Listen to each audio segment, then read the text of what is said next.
Olá, meu irmão, minha irmã, nós estamos iniciando mais um encontro do nosso curso sobre o Catecismo da Igreja Católica e hoje nós iremos falar a respeito do quinto mandamento, que é não matarás. E nós estamos estudando a terceira parte do Catecismo da Igreja Católica a respeito da vida cristã, justamente naquela parte que se fala sobre os 10 mandamentos, como nós devemos colocar a nossa fé, aquela fé que nós professamos e que celebramos, em prática na nossa vida. Antes de nós começarmos o nosso vídeo, gostaria de dar alguns avisos. O primeiro é para você se inscrever aqui no canal, deixar o seu like e também o seu comentário para que este conteúdo chegue a mais e mais pessoas. Também gostaria de avisar que eu estou gravando aqui na minha casa esta aula, tá bom? E, portanto, infelizmente tem muitos cachorros aqui, tem o carro da pamonha, tem o carro do gás que passa, então não ligue para isso, tá bom? Não leve em consideração se você ouvir qualquer barulho externo. E também o terceiro recado é o seguinte, nós iremos dividir essa aula em duas partes. Então, nós vamos agora fazer a primeira parte da nossa aula e depois eu vou gravar a segunda parte e postar lá no canal, tá bom? Então, dito isso, vamos dar início ao nosso encontro de hoje, rezando. Pelo sinal da Santa Cruz, livra-nos Deus, nosso Senhor, dos nossos inimigos. Em nome do Pai, do Filho e do Espírito Santo. Amém. Então, nós queremos colocar a nossa vida na presença do nosso Senhor Jesus Cristo, agradecendo a Ele por mais este dia, por mais este encontro que Ele nos proporciona, por mais esta aula sobre o Catecismo da Igreja. Queremos pedir a Jesus que derrame sobre nós a graça, a força e o dom do Espírito Santo para nos conduzir, para que o Espírito Santo mesmo possa abrir as portas do nosso coração, abrir os nossos olhos espirituais, a nossa mente, para compreender qual é a vontade de Deus. E mais do que isso, para que nós possamos colocar em prática tudo aquilo que nós aprendemos hoje. Então nós pedimos, vinde Espírito Santo, enchei os corações dos vossos fiéis e acendei neles o fogo do vosso amor. Enviai o vosso Espírito e tudo será criado, e renovareis a face da terra. Oremos. Ó Deus, que instruístes os corações dos vossos fiéis com a luz do Espírito Santo, fazei que apreciemos retamente todas as coisas, segundo o mesmo Espírito, e gozemos sempre de sua consolação, por Cristo Senhor nosso. Amém. Ave Maria, cheia de graça, o Senhor é convosco. Bendita sois vós entre as mulheres, e bendito é o fruto do vosso ventre, Jesus. Santa Maria, Mãe de Deus, rogai por nós, pecadores, agora e na hora de nossa morte. Amém. Santo anjo do Senhor, meu zeloso guardador, se a ti me confiou a piedade divina, sempre me rege, me guarde, me governe e me ilumina. Amém. Em nome do Pai, do Filho e do Espírito Santo. Amém. Bom, pessoal, então vamos lá, vamos começar a nossa aula de hoje sobre o quinto mandamento da lei de Deus. Nesta primeira parte, nós iremos falar a respeito dos parágrafos 2258 ao 2283, tá bom? Estão aí na tela para você poder acompanhar. Este mandamento, então, esse mandamento da lei de Deus faz parte da segunda tábua da lei que diz respeito ao nosso relacionamento entre nós. A primeira tábua, nosso relacionamento com Deus, a segunda tábua da lei, nosso relacionamento entre nós. E para começar este mandamento, eu gostaria de ler com vocês aquilo que o Catecismo traz como referência bíblica, tanto do Antigo quanto do Novo Testamento, a respeito deste mandamento. A primeira referência está lá no livro do Êxodo, capítulo 20, versículo 13, que diz: não matarás. E depois, no Evangelho de São Mateus, capítulo 5, versículos 21 e 22, Jesus, no Sermão da Montanha, vai trazer um novo significado, vai plenificar este mandamento da lei antiga. Jesus vai dizer o seguinte: ouvistes o que foi dito aos antigos, não matarás. Aquele que matar terá de responder ao tribunal. Eu, porém, vos digo, todo aquele que se encolerizar, ficar com raiva, se encolerizar contra seu irmão, terá de responder no tribunal. Palavra da salvação. Glória a vós, Senhor. Então Jesus, ele vai levar à plenitude esse antigo mandamento de não matar e vai dizer que não é só matar, não matar, mas é também não se encolerizar, não cultivar a raiva, o ódio, o desejo de vingança contra os nossos irmãos, mas aprendemos sempre o perdão, a misericórdia, a bondade, a oração pelos inimigos. É isso que Jesus nos ensinou, né? Que nós sempre perdoemos 70 vezes 7. Não apenas 7 vezes, como São Pedro perguntou, mas 70 vezes 7 vezes. No mesmo dia, nós devemos perdoar sempre, e aí nós vamos ter um mundo de paz. Se cada um de nós vivêssemos isso, nós teríamos um mundo de paz, não é mesmo? Vamos lá então, gostaria de começar a ler com você o parágrafo 2258, que diz assim: a vida humana é sagrada, porque desde sua origem ela encerra a ação criadora de Deus e permanece para sempre numa relação especial com o Criador, que é seu único fim. Só Deus é o dono da vida, do começo ao fim. Ninguém, em nenhuma circunstância, pode reivindicar para si o direito de destruir diretamente um ser humano inocente. Então o catecismo está dizendo que a sacralidade da vida humana consiste justamente no fato de que Deus criou o ser humano como fim de sua criação, ou seja, o ápice de sua criação, a obra-prima de sua criação, a sua imagem e semelhança. Então nós somos criados à imagem e semelhança de Deus. Deus disse: façamos o homem à nossa imagem e semelhança, e que ele reine sobre os animais, que ele reine sobre as plantas, sobre os peixes, sobre tudo que há na terra. Deus criou este mundo para nós, Deus criou este universo inteiro, este mundo maravilhoso para todos nós e nos deu de presente. Nós somos criados à imagem e semelhança de Deus, aquilo que nos diferencia dos outros animais. Então, esta vida humana, ela é sagrada. Ninguém é dono da vida, ninguém pode colocar fim à vida de alguém e à sua própria vida, porque Deus é o dono da vida, do começo ao fim. Ninguém pode reivindicar para si o direito de destruir diretamente um ser humano inocente, certo? Então vamos lá, continuando agora com o som de fundo aqui do carro da pamonha, vamos continuar a nossa aula de hoje, certo? Então, o catecismo vai falar a respeito da vida humana na Sagrada Escritura. Então, a vida humana que é sagrada nas Escrituras. E ele cita, em primeiro lugar, aquele episódio lá no Gênesis capítulo 4, versículos 10 a 11, quando Abel e Caim, que são os filhos de Adão e Eva, você se lembra de Abel e Caim, Abel, ele oferece a Deus a sua oferta e Caim fica com inveja de Abel. E então o que Caim faz? Ele vai lá e assassina o seu irmão. Ele suja as suas mãos de sangue. Então nós vemos ali o primeiro fraticínio. Fraticínio é quando o irmão mata o irmão. Um assassinato, seja lá o nome que ele ganhe, é um assassinato. De um inocente, porque Abel tinha um coração bom, um coração puro, agradável ao Senhor. E ele é assassinado injustamente. Então este é aquele tipo de pecado que clama, né? Clama vingança, porque um inocente foi morto injustamente, completamente, de uma maneira totalmente injusta. Então ali a gente vê o assassinato que vai entrar no mundo, né? Depois em Gênesis capítulo 9, versículos de 5 a 6, nós lemos: pedirei contas do sangue de cada um de vós. Quem derramar o sangue do homem, pelo homem terá seu sangue derramado. Pois à imagem de Deus o homem foi feito. Aquele que derramar o sangue de alguém deverá prestar contas a Deus por esse sangue derramado. E isso está em Gênesis capítulo 9, versículo dos 5 ao 6. Tá? Ainda na Sagrada Escritura, nós devemos considerar que o Antigo Testamento ele considerava o sangue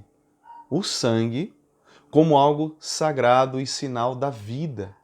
O sinal da vida. Por isso que o Antigo Testamento proíbe lá que se tome o sangue de alguém. E aí os testemunhos de Jeová, por exemplo, vão dizer que você não pode receber transfusão de sangue porque é como se você transmitisse a vida de alguém. Isso é proibido pela Bíblia, mas infelizmente isso tem um outro sentido, é mal interpretado e não tem problema nenhum doar sangue e receber sangue. Para nós cristãos, isso aí, Jesus foi o maior doador de sangue. Aliás, Jesus mesmo falou: quem não bebeu meu sangue não vai ter comunhão comigo. Quem não comer a minha carne não bebeu meu sangue. Então, isso é algo do Antigo Testamento que tinha um outro contexto, tá certo? E eu quero ler com vocês agora, então, o parágrafo 2262. 2262, que diz o seguinte: no Sermão da Montanha, o Senhor recorda o preceito: não matarás. E acrescenta a proibição da cólera, do ódio e da vingança. Então Jesus diz que não é apenas não matar, mas também ele proibiu a cólera, o ódio e a vingança. Mais ainda, Cristo diz a seu discípulo que ofereça a outra face e ame seus inimigos. Ele mesmo não se defendeu e disse a Pedro que deixasse a espada na bainha. Então, vocês se lembram, Jesus no Sermão da Montanha acrescenta esses outros pecados, né, contra o amor e ainda diz, convida os seus discípulos a oferecerem a outra face. Se alguém te dar um bofetão num lado, ofereça então o outro. O que Jesus está dizendo aqui? Ele quer nos ensinar que nós devemos ser pessoas pacíficas, pessoas que procuram a paz e mais do que isso, que nós não apenas não nos aproximemos dos inimigos, não, mas nós amemos os nossos inimigos, façamos o bem a quem nos faz mal, abençoemos aqueles que nos amaldiçoam. Então, São Pedro, depois vai falar isso, retribuir o mal com o bem. Então, se alguém te faz o mal, faça o bem para aquela pessoa. Né? Eu tenho alguns testemunhos aqui que eu conheço na minha própria vida, de pessoas que não sei porquê, sabe aquela coisa da pessoa que não vai com a sua cara por nenhum motivo? E eu quando eu percebi isso, comecei a amar, amar, amar, e de repente, quando eu percebi, a pessoa se tornou uma grande amiga minha. Então, é essa coisa de você amar, mesmo que o outro, você acha que o outro não gosta de você. Nós, cristãos, nós católicos, nós temos que dar o exemplo, nós temos que amar a todos. Não tem essa de, sabe aquela história de o meu santo não bateu? Até uma coisa que não é nada católico isso, né? Dizer que o santo não bateu. Não, se a gente for falar dos santos de verdade, não do santo, né? Outro tipo de santo, eles sempre vão amar. Nunca vai ter esse negócio de não. Mesmo que. Não vai com a cara da pessoa. Eu acho que isso é um tipo de coisa que não pode caber na boca de um católico. Eu não vou com a cara de fulano, eu não vou. Não!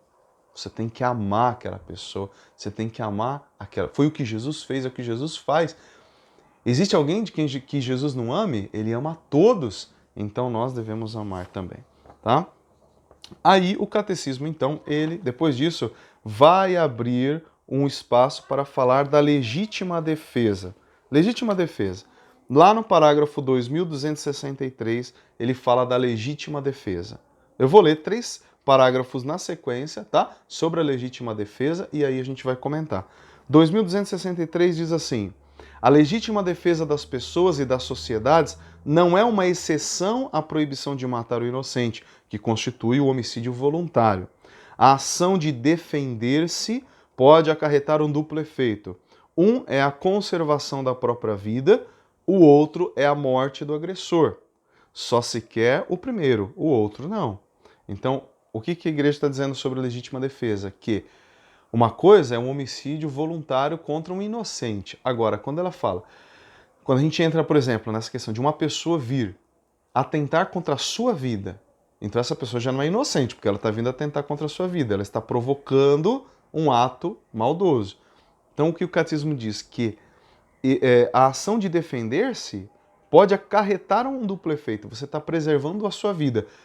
Ao preservar a sua vida, pode acontecer 2 coisas. Primeiro, você vai conseguir conservar a sua vida, e o outro é a morte do agressor. Então a igreja permite a legítima defesa. Tá? A igreja não quer que ninguém morra, mas para você preservar a sua vida, que é um dom de Deus, a igreja diz que você pode se defender. E não defender apenas a você vai ver que vai falar disso, mas defender sua família, defender a sua nação, inclusive. Por isso que nós temos os exércitos, para nos defendermos de um ataque. Certo? Então, vamos lá, continuando. O amor a si mesmo permanece um princípio fundamental da moralidade. Amar a si mesmo é fundamental. Portanto, é legítimo fazer respeitar seu próprio direito à vida. Quem defende sua vida não é culpável de homicídio, mesmo se for obrigado a matar o agressor. Tá vendo? Então, essa coisa de você amar a sua vida, proteger a tua vida, defender a tua vida, é algo que é permitido pela igreja, tá? Porque é o valor maior. Então, alguém está fazendo mal, você está se defendendo. Não é um inocente que está ali, é uma pessoa que veio para fazer o mal. Se alguém, para se defender, usar de violência mais do que o necessário, seu ato será ilícito. Então também o catecismo coloca aqui, inclusive é São Tomás de Aquino que fala isso, né? Se você usar de violência mais do que o necessário, aí você está errado. Então a pessoa já está rendida, já não tem mais perigo, e aí você começa a humilhar, bater, chutar. A pessoa não tem mais o que fazer. Ela já está rendida. Aí é ilícito. Mas se a violência for repelida com medida, será lícito. Então, é assim, é uma questão de defesa por igual. Se o cara for lá, vem com uma arma te assaltar, você tem uma arma, é proporcional. Entendeu? Agora, se a pessoa vem te assaltar, você tá com uma escova de dentes, é desproporcional. Então você tem direito à proporcionalidade para a sua defesa. Se alguém vai invadir a sua casa com uma arma, você tem que ter os meios para se defender também. E quem diz isso é o próprio São Tomás de Aquino. E não é necessário para a salvação omitir este ato de comedida proteção para evitar matar o outro, porque antes da de outrem se está obrigado a cuidar da própria vida. Entende? Então é uma questão de você estar se defendendo. Veja, você não foi atacar injustamente alguém, certo? É diferente. É você está se defendendo. E isso a igreja aprova. E ainda no 2265, a legítima defesa pode ser não somente um direito, mas um dever grave para aquele que é responsável pela vida de outros. Então, não é uma questão apenas de direito, está dizendo o catecismo, de você se defender, mas é uma obrigação grave. Por exemplo, de você defender sua família. Não é direito seu, é obrigação. Então, se a tua família, a sua casa vai ser assaltada, você tem a obrigação de defender sua família. Entende? Claro, se você tem como fazer isso. Né? Como a gente falou agora, alguém vai invadir a tua casa, você tem lá um revólver, você pode se defender. Não como direito seu, você pode, você tem que se defender e defender tua família. Preservar o bem comum da sociedade exige que o agressor seja impossibilitado de prejudicar a outra pessoa. Então, a esse título, os legítimos detentores da autoridade têm o direito de repelir pelas armas os agressores da comunidade civil pela qual são responsáveis. Então, a polícia tem o direito de ter arma para defender a sociedade também. Então, veja que o catecismo está falando que tanto o cidadão, a pessoa, o ser humano, tem direito e também obrigação de defender a si mesmo e a vida dos seus, como também diz o catecismo aí, no 2265, que é obrigação também daqueles que detêm autoridade de proteger toda a sociedade, de garantir segurança para a sociedade. E continua o catecismo. A pena ao culpado, então aquele que comete um mal contra o outro fisicamente, atenta contra a vida de alguém, a pena a essa pessoa é lícita, certo? Então a pessoa pode receber uma pena, deve ser presa e essa pena deve ajudá-lo a reparar, a expiar os seus pecados e a corrigir os seus erros. Entende? Então não é uma questão de vingança. Ah, sem vergonha, você foi lá, agora nós vamos nos vingar. Não, esta prisão, esta pena que a pessoa paga tem também o sentido dela reparar o dano que ela fez. Tá bom? E mais do que isso, se corrigir, mudar de vida. Quantas pessoas que, graças a Deus, mudaram de vida, saíram da cadeia e tiveram uma nova vida? Porque não é só assinar, a pessoa não tem mais jeito. Ué, quem fala isso aí não entendeu o cristianismo, né? Nós acreditamos na conversão e Deus pode mudar até mesmo uma pedra. Foi Jesus que falou isso, né? Deus pode converter até as pedras. Então, e tornar as pedras filhas de Abraão, certo? Então, é o seguinte, nós temos que rezar por essas pessoas que estão presas para que elas mudem de vida e aproveitem esse tempo que estão presas. A gente sabe, claro, no Brasil é terrível, né, a prisão, mas ela precisa mudar também. Precisamos rezar por elas. Se for possível, diz o catecismo, deve-se usar de meios incruentos para garantir a segurança. O que é incruento? Sem derramamento de sangue, sem machucar ninguém. Então você utiliza ali sem matar ninguém. Né? Uma forma de você imobilizar um agressor sem precisar utilizar de meios cruentos, com derramamento de sangue. Né? O catecismo também fala sobre o homicídio voluntário. O que é homicídio voluntário? Matar alguém de propósito, porque quis. Diz o catecismo que é um pecado que clama ao céu por vingança. Não há para ele nenhum tipo de justificativa.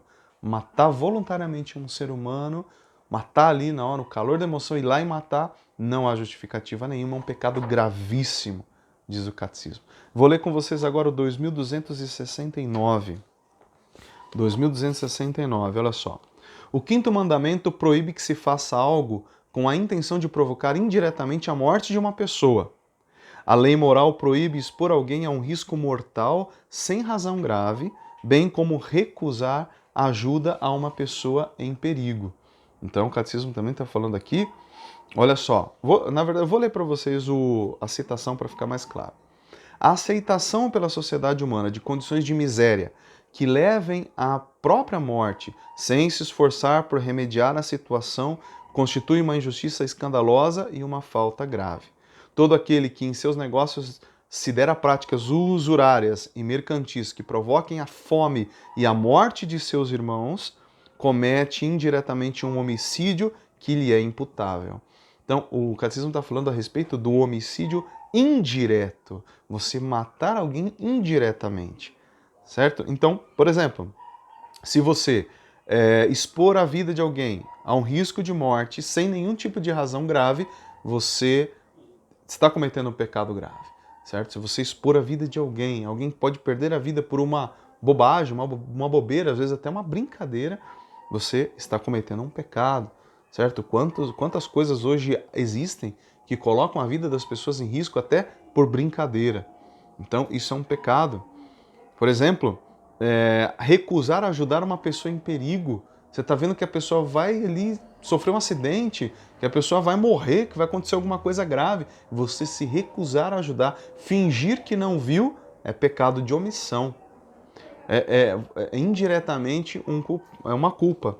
Também está dizendo a respeito de, como por exemplo aqui, a questão de você fazer alguma coisa que provoque a morte de alguém, né, porque faz com que alguém passe fome. Então, a corrupção no Brasil, por exemplo, né, a corrupção que já levou tanta gente à morte. O problema do nosso país, eu já falei aqui algumas vezes nos nossos cursos, o grande problema do nosso país é a corrupção. Porque a corrupção é o que mais mata no nosso país. O que mais mata no Brasil não é a morte por arma de fogo. O que mais, que já é muito alto, inclusive, 55 mil pessoas morrem todo ano, mas o que mais mata de verdade hoje no Brasil e no mundo é a corrupção.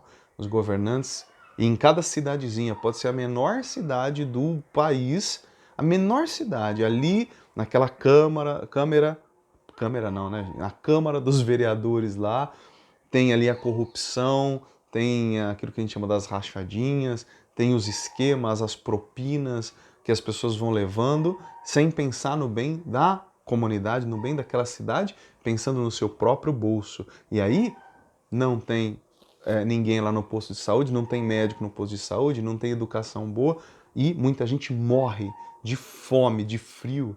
Por quê? Porque houve, infelizmente, a corrupção. E isso, diz o catecismo, que quem, por corrupção, por exemplo, quem entra nesses esquemas é culpado sim da morte das pessoas. É culpado, tá bom? Depois, ainda diz o catecismo, agora ele abre um novo tópico para falar sobre o aborto. Então diz o catecismo, isso é um tema gravíssimo também. A vida humana deve ser respeitada desde o momento da sua concepção. Então a gente abriu essa aula falando que a igreja defende a vida humana desde a sua concepção até o último suspiro da pessoa. Por quê? Porque Deus é o Senhor da vida. Ninguém pode tirar a vida de ninguém. É Ele o Senhor. É Ele quem cuida da nossa vida, quem manda na nossa vida. Nós somos meros administradores. Deus nos deu de empréstimo essa vida. Nós somos administradores. O dono é Ele. Isso o catecismo diz, né? Então quero ler com vocês as citações, pelas letrinhas menores, dos parágrafos 2270 e 2271. Lá na citação do 2270, diz o seguinte, ó: antes mesmo de te formares no ventre materno, eu te conheci. Antes que saísses do seio, eu te consagrei. Passagem de Jeremias, capítulo 1, versículo 5. Deus dizendo que antes de ser formada no ventre, aquela pessoa já existia, já estava no coração de Deus. Então, quando existe a concepção, nós já somos conhecidos de Deus, Deus já nos conhecia, Ele nos manda para cá, Ele nos põe neste mundo, nos dá um corpo, né? Deus nos faz, Deus nos gera para este mundo. Então, aquela criança, né? Todos nós fomos um dia um embriãozinho. Na hora da concepção acontece o grande poder criador de Deus, que se une ao poder criador que ele deu aos homens, e o homem unido a Deus cria, né, um novo ser humano, dá luz a uma nova vida. Né? Nós somos enviados para este mundo por Deus. Nós somos colocados neste mundo por Deus no momento que Ele quer, na hora que Ele quer. E diz outra passagem, no Salmo 139, versículo 15, meus ossos não te foram escondidos quando eu era feito, em segredo, tecido na terra mais profunda. Dizendo ali que Deus ia tecendo a pessoa no ventre materno. Depois, a citação do 2271 diz o seguinte, não matarás o embrião por aborto e não farás perecer o recém-nascido. De onde que é tirado isso? De um documento muito antigo da igreja, do tempo dos apóstolos, que se chama Didaquê. Didaquê. É um documento, um dos mais antigos da igreja. E os apóstolos já ensinavam, não matarás o embrião por aborto e não farás perecer o recém-nascido. Já era uma regra, já era a lei de Deus. E ainda diz aqui um outro documento da igreja, Deus, Senhor da vida, confiou aos homens o nobre encargo de preservar a vida para ser exercido de maneira condigna ao homem. Por isso, a vida deve ser protegida com o máximo cuidado desde a concepção. O aborto e o infanticídio são crimes nefandos. O aborto e o infanticídio, né? O aborto é quando ainda está lá no ventre materno, o infanticídio é a morte depois que a criança já nasceu, certo? Então, isso são crimes que clamam ao céu por justiça. Quem coopera para um aborto está em falta grave. É culpado, certo? Então a pessoa, ela fez um esquema ali para que a amiga dela abortasse, aquelas pessoas que participam, que de alguma forma influenciaram num aborto, são responsáveis. Aqueles conselhos, não, aborta, aborta, aborta, essa pessoa é culpada também. Pecado gravíssimo.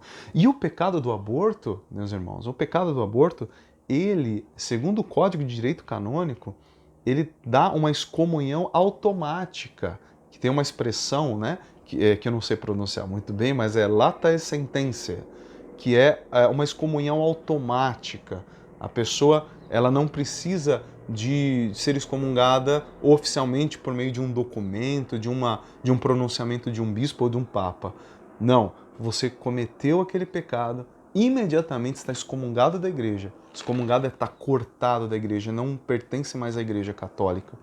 E o pecado do aborto, ele tem esta coisa terrível, né? Essa coisa devastadora, que faz com que a pessoa perca toda a comunhão com a igreja, com tudo, ela está fora, ela não é mais do corpo místico de Cristo. E o Papa Francisco, ele permitiu então aos sacerdotes absolver este pecado. Por quê? Porque apenas o bispo podia absolver, o bispo ou um padre autorizado pelo bispo. Então o Papa Francisco, ele autorizou agora, há pouco tempo, né? Não faz tanto tempo assim, que todos os padres possam, digamos assim, religar aquela pessoa, absolver o pecado para que aquela pessoa seja reintegrada à igreja, perfeitamente. Então agora os sacerdotes têm esta autoridade, tá? Se for necessário intervir para curar o embrião, é lícito. O catecismo diz que se for preciso alguma intervenção ali dos médicos para ajudar, para melhorar um embrião que está ali com alguma deficiência, o bebê que está com algum problema, desde que não coloque em risco a vida daquela criança, é lícito, a igreja permite.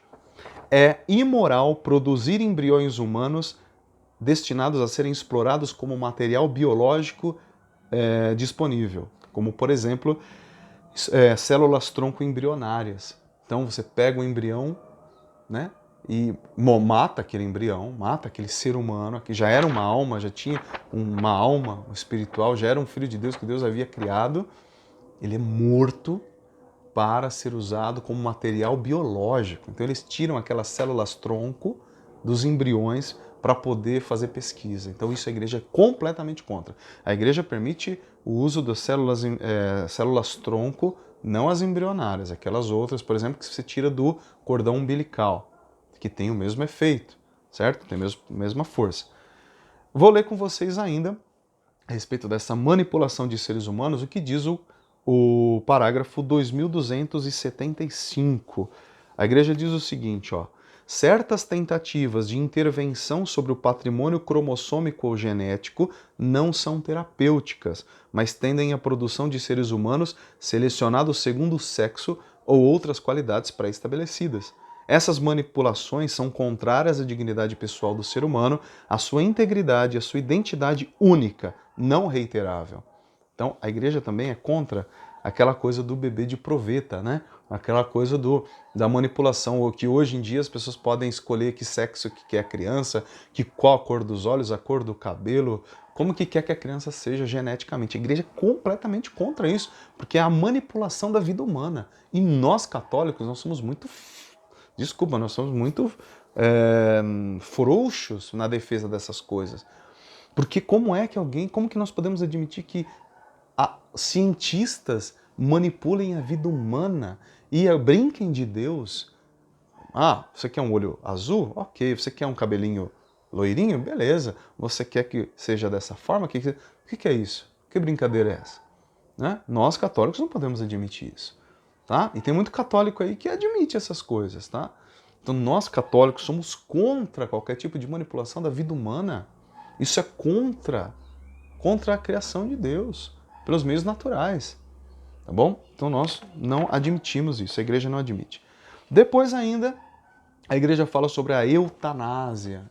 O que é a eutanásia? A eutanásia é quando a pessoa está doente e ela não quer sofrer, então ela pede para que os médicos, isso em muitos países inclusive é legalizado, que os médicos injetem algum tipo de substância para que ela morra mais rápido. Né? Então, hoje em dia, no mundo inteiro existem vários países e várias técnicas para tirar a vida da pessoa. Dizem que é para tirar a dor, o sofrimento daquela pessoa. A igreja é totalmente contra isso. Agora virou uma festa aqui, né, gente? Agora tá batendo martelo e tá cachorrada. Esses cachorros não param de latir aqui. Mas tudo bem, vamos lá. Eu espero que vocês não estejam ouvindo muitos cachorros aí. Tá um negócio desesperador aqui. Bom, mas não vamos perder o foco. Vamos lá. Vou ler com vocês dois parágrafos, 2278, 2279. Olha só, 2278 diz o seguinte: a interrupção de procedimentos médicos onerosos, perigosos, extraordinários ou desproporcionais aos resultados esperados pode ser legítima, certo? Então, de repente, já não tem mais realmente o que fazer com aquela pessoa, já tentou-se tudo, já não tem mais nada, a igreja diz que tudo bem. Então, já que não tem realmente mais nada a se fazer, então a igreja, o que ela diz? Ó, é a rejeição da obstinação terapêutica, ou seja, ficar lá, tem que curar, né? Não se quer dessa maneira provocar a morte. Aceita-se não poder impedi-la. Então, chega-se um momento que diz assim, olha, não tem mais o que fazer, a morte é inevitável, então vamos deixar agora com que Deus cuide desta vida, né, e a leve, certo? As decisões devem ser tomadas pelo paciente, se tiver a competência, a capacidade para isso. Caso contrário, pelos que têm direitos legais, respeitando sempre a vontade razoável e os interesses legítimos do paciente. Então, isso não pode ser feito assim porque o médico decidiu sozinho. Não. Tem que ter autorização do paciente, se ele tiver capacidade, ou da família. Sim, tudo bem, nós entendemos, ok, aceitamos. A família precisa expressar isso, senão, do contrário, não pode fazer. E o 2279 diz: mesmo quando a morte é considerada iminente, os cuidados comumente devidos a uma pessoa doente não podem ser legitimamente interrompidos. Então, continua cuidando, né, da pessoa até que ela faleça naturalmente. O emprego de analgésicos para aliviar o sofrimento do moribundo, ainda que com o risco de abreviar seus dias, pode ser moralmente conforme a dignidade humana, se a morte não é desejada, nem como fim nem como meio, mas somente prevista e tolerada como inevitável. Olha, não tem o que fazer. A gente continua dando os medicamentos até que no momento ela, ok? Ela faleça naturalmente. Os cuidados paliativos constituem uma forma privilegiada de caridade desinteressada. Por esta razão, devem ser encorajados. Então, os cuidados paliativos, a gente sabe que tem hoje lugares, né, que as pessoas vão para cuidados paliativos. A igreja, inclusive, diz que isso é algo louvável, né? Que é o cuidado, mesmo a pessoa não tem mais o que fazer, mas ela é cuidada até o fim, né? E por fim, a igreja fala sobre o suicídio, que é tão pesado também. Diz o catecismo que nós somos os administradores da vida. Deus nos deu a vida para nós administrarmos essa vida e não somos os donos dela, certo? Portanto, o suicídio ele é contra a natureza humana que quer sempre viver. Então, o homem ele foi feito para a vida eterna, para viver para sempre. Ninguém foi feito para morrer. A gente quer uma vida que não acaba, não é? A gente quer viver para sempre, porque isso está inscrito no nosso coração pelo próprio Deus. O desejo, a semente da eternidade está no nosso coração. Então, quando alguém atenta contra a sua própria vida, está indo contra a sua própria natureza, contra a sua própria essência de eternidade. Então, a igreja não pode admitir isso. É pior quando feito para servir de exemplo aos jovens. Então, uma pessoa mais velha vai lá e começa a incentivar o suicídio ou comete suicídio para dizer para os jovens que a vida não tem sentido. Quem cooperar também está em pecado grave. Então, quem ajuda uma outra pessoa, quem fica lá, sua vida não tem mais sentido, como se fosse o diabo falando, né?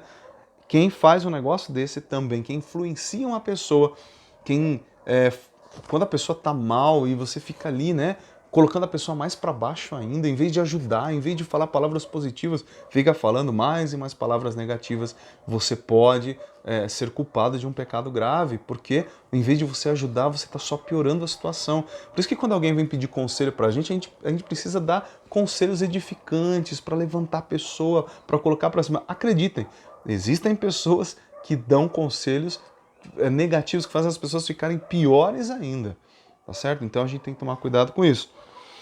E, por fim, eu quero ler com vocês o parágrafo 2282 e o parágrafo 2283, para a gente encerrar essa primeira parte aqui, tá?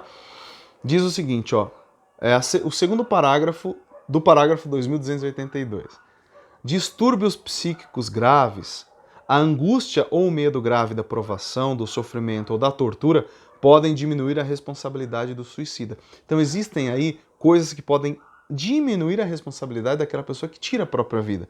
Como, por exemplo, a pessoa tem distúrbios psíquicos graves, né?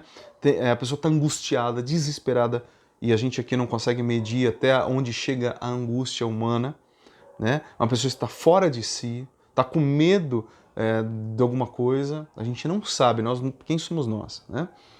Então, isso pode diminuir a responsabilidade da pessoa. E, por fim, diz o Catecismo 2283, não se deve desesperar da salvação das pessoas que se mataram. Deus pode, por caminhos que só Ele conhece, dar-lhes ocasião de um arrependimento salutar. A igreja ora pelas pessoas que atentaram contra a própria vida. Então, essa história diz assim, quem se matou está no inferno. Não, nós não podemos dizer isso. A igreja está dizendo aqui no parágrafo 2283 que a gente não pode entrar em desespero com relação às pessoas que tiraram a própria vida. Por quê? Porque nós confiamos também na misericórdia de Deus. Deus pode ter caminhos para levar aquela pessoa a ter se arrependido no último minuto. A gente não sabe de nada, né? Deus ele entende a angústia humana, o desespero, o sofrimento que pode tirar a pessoa de si própria e fazer com que ela cometa um suicídio. Então a gente precisa rezar por essas pessoas, como a igreja já faz, rezar para que elas se salvem, porque Deus é infinita misericórdia, Ele tem seus caminhos para salvar a todos. Amém? Então, aqui nós encerramos a primeira parte da nossa aula sobre o quinto mandamento e vou depois gravar a segunda parte para a gente poder ver outras questões ainda muito importantes que a igreja no catecismo traz para nós, ok? Então nós encerramos esta aula pedindo que o Senhor nos abençoe, em nome do Pai, do Filho e do Espírito Santo. Amém. Fique com Deus, não deixe de se inscrever no canal e compartilhar esse vídeo. E eu espero você na nossa segunda parte desta aula, tá bom? Fique com Deus e até lá.